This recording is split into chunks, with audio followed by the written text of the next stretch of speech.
ડીસામાં ભારે વરસાદથી અનેક વિસ્તારો તરબોળ થયા। ભારે વરસાદથી ડીસાના ગ્રામ્ય વિસ્તારો પ્રભાવિત થયા છે। બાયવાડા ગામમાં વરસાદી પાણી ભરાઈ જતા લોકો હેરાન થયા। ગામમાં જવાના તમામ માર્ગો પર વરસાદી પાણી ભરાયેલું છે। પાણી ભરાઈ જતા રસ્તા ઉપર અવરજવર બંધ થઈ। શાળા, ડેરી, દુકાન, ઘરો પાસે પાણી ભરાઈ જતા લોકોએ હાલાકી વેઠવાનો વારો આવ્યો છે। તો આ દ્રશ્ય તમે જુઓ, બનાસકાંઠામાં રાતથી જ ભારે વરસાદ વરસ્યો અને વરસાદની સાથે જળબંબાકારની પરિસ્થિતિ પણ ઉત્પન્ન થઈ છે। બાયવાડા ગામના આ દ્રશ્ય છે કે જ્યાં અનેક વિસ્તાર એવા છે કે જ્યાં માત્ર ને માત્ર પાણી જોવા મળી રહ્યું છે। એક્સક્લુઝિવ આ દ્રશ્યો વીટીવી ન્યૂઝ આપને બતાવી રહ્યું છે। ગામના તમામ રસ્તાઓ કે જે પાણીમાં ગરકાવ થઈ ગયા છે।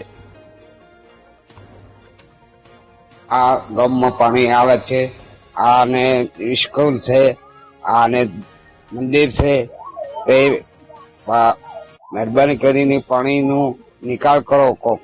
આ પાણી ભરાય છે, વર્ષો વર્ષ આવું જ રહે।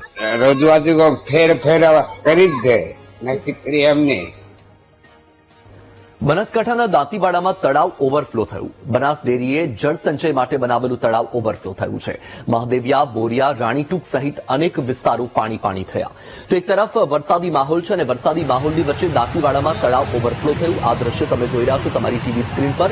આ તળાવ કે જે અત્યારે વરસાદના કારણે છલોછલ ભરાઈ ગયું છે। બનાસ ડેરીએ જળ સંચય માટે આ તળાવ બનાવ્યું છે, ત્યારે મહાદેવિયા, બોરિયા, રાણીટૂક સહિતના અનેક વિસ્તાર એ પાણી પાણી થયા છે।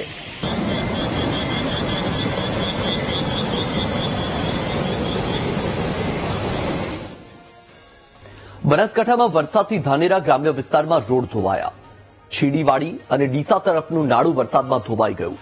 નાડું ધોવાઈ જતા ડીસા ધાનેરા તરફનો રસ્તો અવરોધાયો છે।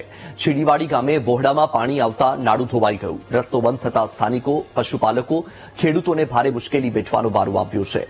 તો આ દ્રશ્ય તમારી ટીવી સ્ક્રીન પર છે। સતત એક તરફ વરસાદી માહોલ અને બનાસકાંઠામાં વરસાદના પગલે ધાનેરા ગ્રામ્ય વિસ્તારમાં રોડ ધોવાઈ ગયા। રોડ ધોવાયા, જેના દ્રશ્યો પણ તમે જોઈ રહ્યા છો કે રોડના બે કટકા થઈ ગયા છે। તે પ્રકારની પરિસ્થિતિ અત્યારે જોવા મળી રહી છે। છીડીવાડી અને ડીસા તરફનું જે નાડું છે એ વરસાદમાં ધોવાઈ ગયું।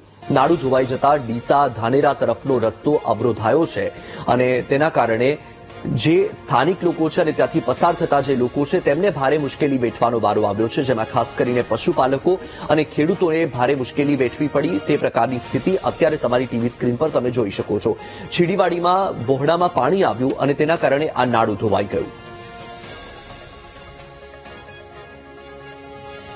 વધુ માહિતી મેળવીએ, સંવાદદાતા રોહિત ફોન લાઈન પર છે। રોહિત, એક તરફ વરસાદી માહોલ છે અને તેની વચ્ચે નાડું ધોવાયું હોય તે પ્રકારના પણ દ્રશ્યો સામે આવ્યા, શું માહિતી?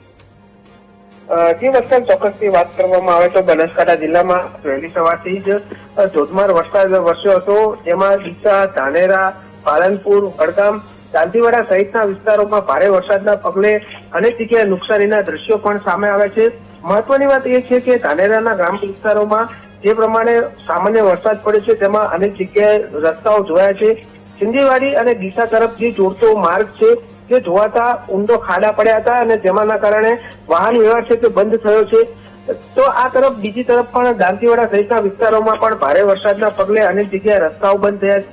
એટલે કે કહી શકાય કે માત્ર 4 કલાક જે ધોધમાર વરસાદ પડ્યો છે તેના કારણે તેની સીધી અસર લોકોના જનજીવન પર જોવા મળી રહી છે। આ તરફ ડીસા અને દાંતીવાડામાં પણ ભારે વરસાદના પગલે અનેક રસ્તાઓ બંધ થયા છે, અનેક જગ્યાએ રસ્તાઓ પણ ધોવાયા છે, જેના કારણે ખેડૂતો અને પશુપાલકો છે તે મુશ્કેલીમાં મુકાયા છે।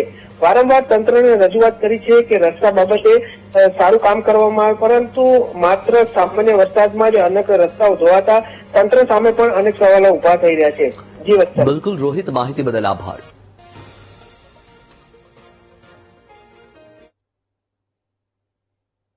અને હવે જોઈશું જુલાઈમાં જમાવટ।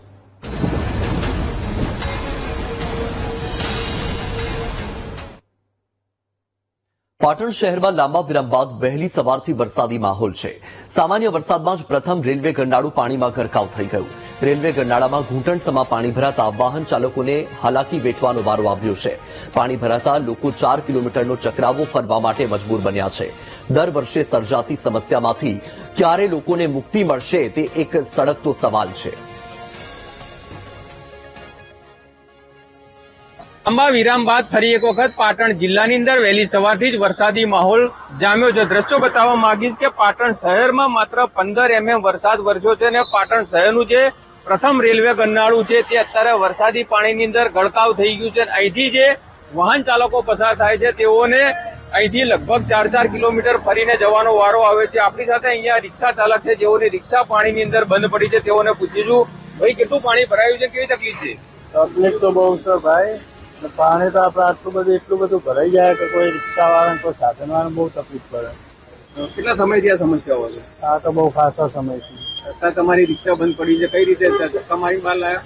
હા, ધક્કા મારીને લાવ્યા. દર વખતે આવું થાય છે? દર વખતે આવું. ચોક્કસથી બીજા દ્રશ્યો બતાવવા માંગીશ કે જે અહીંથી વાહન ચાલકો પસાર થાય છે તેઓને પારાવાર મુશ્કેલીનો સામનો કરવાનો વારો છે. જોઈ શકાય છે કે જે રીતે ગાડી આ પાણીની અંદરથી ધસમસતા પ્રવાહની અંદરથી ગાડી ચાલક અહીંથી પોતાની ગાડી તો પસાર કરી છે, પરંતુ આખી ગાડી ડૂબાઈ જાય એટલા હદ સુધીના પ્રથમ રેલવે ગરનાળાની અંદર પાણી ભરાણા છે. એટલે કહી શકાય કે માત્ર 15 mm વરસાદની અંદર જ આ સ્થિતિ છે. તો જો વધુ વરસાદ પડે તો શું સ્થિતિ થાય તે જાણી શકાય નહીં, પરંતુ કહી શકાય કે જે રીતે અત્યારે માત્ર 15 mm વરસાદ પડ્યો છે અને સંપૂર્ણ પાટણ શહેરનું જે પ્રથમ રેલવે ગરનાળું છે તે અત્યારે વરસાદી પાણીની અંદર ભરાઈ ચૂક્યું છે અને વાહન ચાલકોને પારાવાર મુશ્કેલી ભોગવવાનો વારો આવે છે. ભરત પ્રજાપતિ, વીટીવી ન્યૂઝ, પાટણ. જૂનાગઢ જિલ્લામાં મોડી રાત્રે ધોધમાર વરસાદ વરસ્યો. ભારે વરસાદના કારણે ગિરનારના જંગલમાં ઝરણા વહેતા થયા. ભારે વરસાદના કારણે વિલિંગડન ડેમ ઓવરફ્લો થયો છે. ગિરનાર અને દાતાર પર્વતે લીલીછમ ચાદર ઓઢી. રવિવારની રજાના કારણે મોટી સંખ્યામાં સહેલાણીઓ પણ ઉમટ્યા.